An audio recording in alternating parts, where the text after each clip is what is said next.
Have you ever wondered how architects and designers start their projects? Or how they begin to draw a floor plan?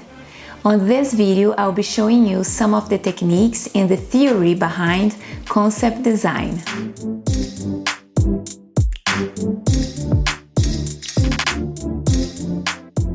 Hi guys, Aline here from Sources Design, and on this channel we talk about architecture, interior design, construction and home renovation.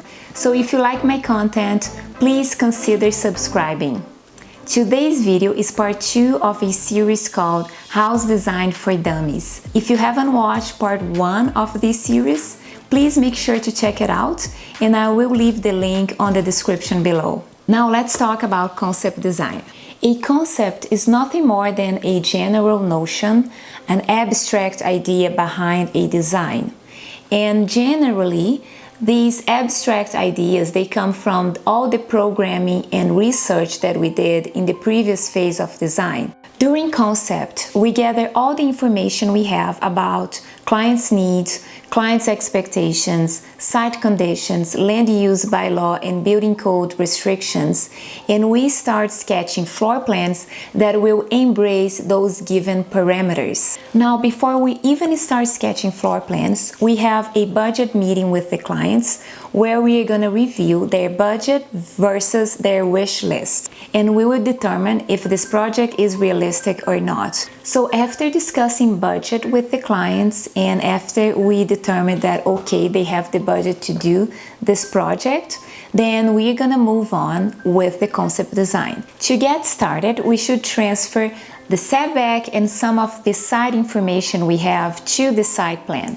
For instance, we should show location of trees, creeks, some of the important views. We should also establish wind directions, sun direction, and we should also locate some of the utilities. After we have all this information on the site plan, we should start sketching some floor plans, and we start doing this by using spatial diagrams.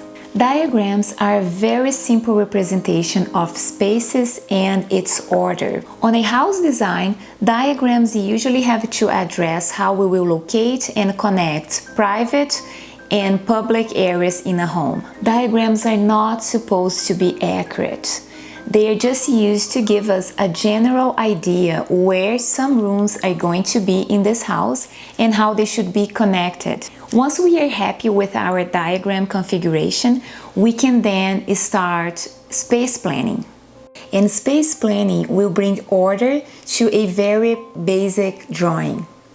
During this process, we start locating things in a more specific way. We start paying more attention to room sizes.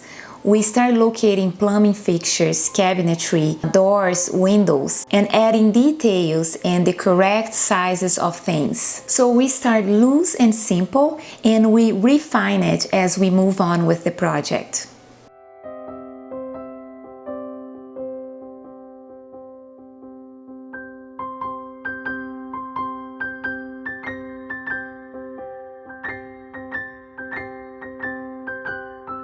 So when we have this ideal floor plan, we move on to the next phase of design, which is design development. And that's when we start working on the 3D model in association with the floor plan.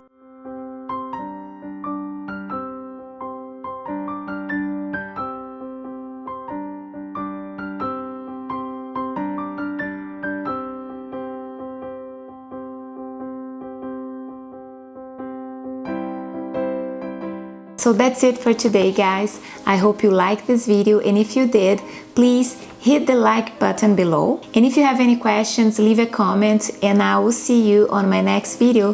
Thank you. Bye.